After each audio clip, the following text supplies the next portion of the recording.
Well, I mean, it ain't where it needs to be. I mean, look, we'll make a few plays and we'll go backwards. I mean, it's not anywhere close where it needs to be.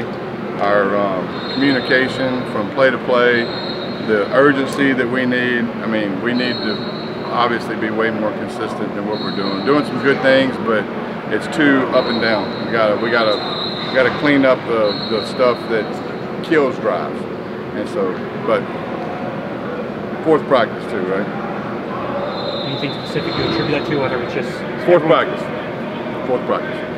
You have a lot of older players in terms of projecting who might be or fifth, whatever one it is. Go ahead. The older players, do you see a difference in their approach to practice? Oh yeah. Like you can push those guys? No, yeah, no doubt. I mean, there's a difference between people who've been here a while and people that haven't. And so those guys are mature. They push through. When practice is tough, it's meant to be tough.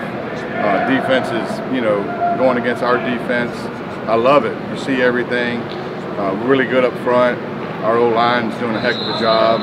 That's very competitive every day. It's awesome to watch.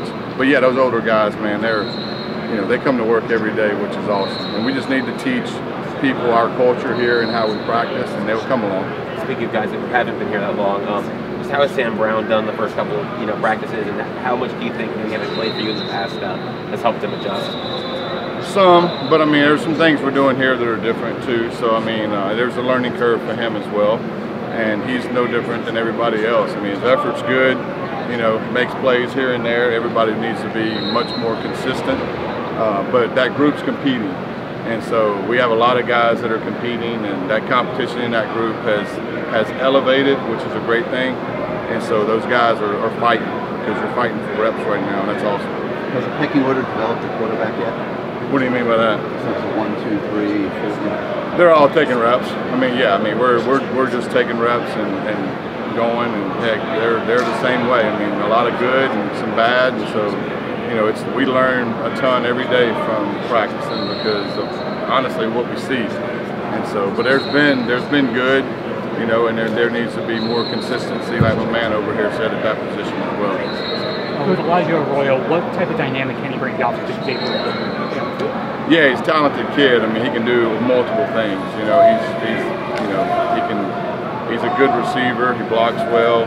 You can hand the ball to him, so he's got a lot of tools to work with, and so he just needs to keep competing, which he's doing. I mean, so just keep banking reps and getting better at the offense. And again, he shows up every day at times, but he's like everybody else. I mean, can we be more consistent? Yes, everybody can. Obviously, you guys have a pretty crowded running back room. How do you see using Rich Johnson optimally? I mean, he's obviously got insane speed. So yeah. How would you play, assuming everyone stays healthy and everything like that, how will be your optimal way to use him in offense this year? Well, I mean, week to week, we'll game plan and go play the game. And so he'll be a part of that, and, as well as everybody that plays. And so he's got a unique skill set, which allows you to do certain things with him. But he's really growing at running back, doing a lot of good things. He can do it all. He's not a guy that you put in there and it's a whatever, right? You can run every play in our playbook with him, which is, to me, that's like the key, right? It doesn't matter what play it is, he gets in there and runs it, which he's doing that right now, which is awesome to see. How about Damien and just what he showed through these first? You can tell he's a mature kid that's played a lot of football. He's very calm out there. Protections come easy to him. He's very smooth. His ability to cut, lateral movement on unblocked players is you can tell he's played a lot of football, and so glad to have him. He just needs to obviously keep learning in the offense and playing with these guys and gelling together, but very glad to have him. He's got a lot of experience, which is no substitute for that. We expect Elijah Arroyo and Elijah Lofton on the field at the same time? I would expect everything.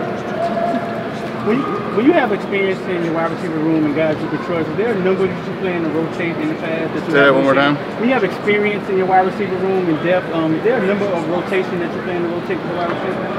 Now, if you earn playing time, you're going to rotate. And if we have to trust you, and that's the thing about rotations is everybody talks about this and that. If we trust you and you're making plays and you're doing the right thing, you'll rotate. But that falls on you too.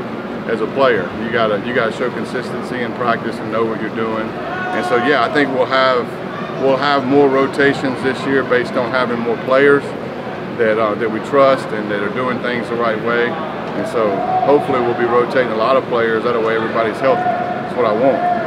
What are some of the statistical areas you feel like year over year where you guys can take? You feel like there's meat on the bone to take a jump? Everything. I mean, look, we made, in my opinion, we made a good jump, but turnovers weren't good. Red zone touchdowns were not good. Those two are the glaring ones, you know. And some of the turnover stuff happened in the red zone, so that's double bad. And so that'll take points off the board and hurt your touchdown conversion, and it'll also hurt your turnover deal. So we got to take care of the ball.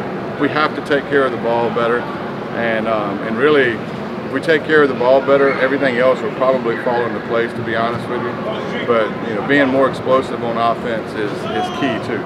You know, yards per play is a stat that I track, and I think we were 20-something in the nation last year in yards per play. We can be in that top 10, top 5, you know. And so we need to be more explosive when we get the ball in our hand. Coach, you mentioned that also, more explosive on media day. I don't know if you could expand on it a little bit more. Passing, where do you envision that happening? All over. There. Just when the ball hits your hands, like, get more yards. You know what I mean?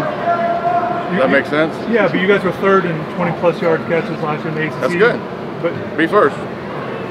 Is it the 20s, the 30s, where do you kind of see? Oh, I don't like statistically like that. I don't look at it as far as like, hey, we have to have more 30-yard gains or 20-yard gains. I look at it simply as like, hey, we got to make more plays down the field.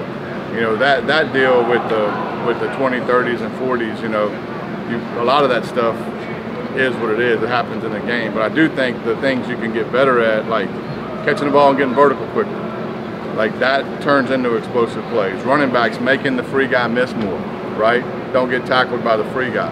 And so I think last year we were pretty high. I don't know the number, so I hesitate to say, but you know, yards before contact, we were like one of the top in the nation. You know, but we gotta get more at that point. Does that make sense?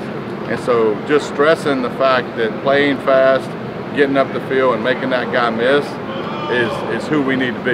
You know, if you want to be more explosive on offense, the plays are what they are. The touches are what they are. Like once you get the ball in the hand, you know, then, you know, make a play. Or have great ball security, get up the field and make that first guy miss. And so that's genetics a lot of times, right? Recruiting. You see signs of that? Yeah, I do. I think we have the chance. I think we have a chance to be a very explosive team. You know, I think that if you look at us practice, you know, we're making plays down the field and we're missing some. You know, it's not, you know, that deal goes back and forth. That pendulum flies back and forth. I mean, defense, you know, we see every coverage known to man, and throwing the football versus those guys is challenging at times because of what they do. And so going against our defense is awesome. And I can't stress that enough because it teaches and programs a quarterback to be in the pocket and to see things very clearly. You got to be precise. And so we're lucky to go against those guys every day, to be honest with you, because it's challenging for the quarterback, but you grow every day. You grow every single day. It seems like Horton took a step in the spring. Has he maintained that momentum? Who's that? Isaiah Horton. Yeah, he's playing. Yeah, he's competing, man. You know, he sees the light, and he has that. He can make plays down the field. He's a big physical guy. He's strong. He's urgent. You know, I mean, you know, he's really come a long way. I'm proud of him. But again, like, keep coming, right? Keep stressing.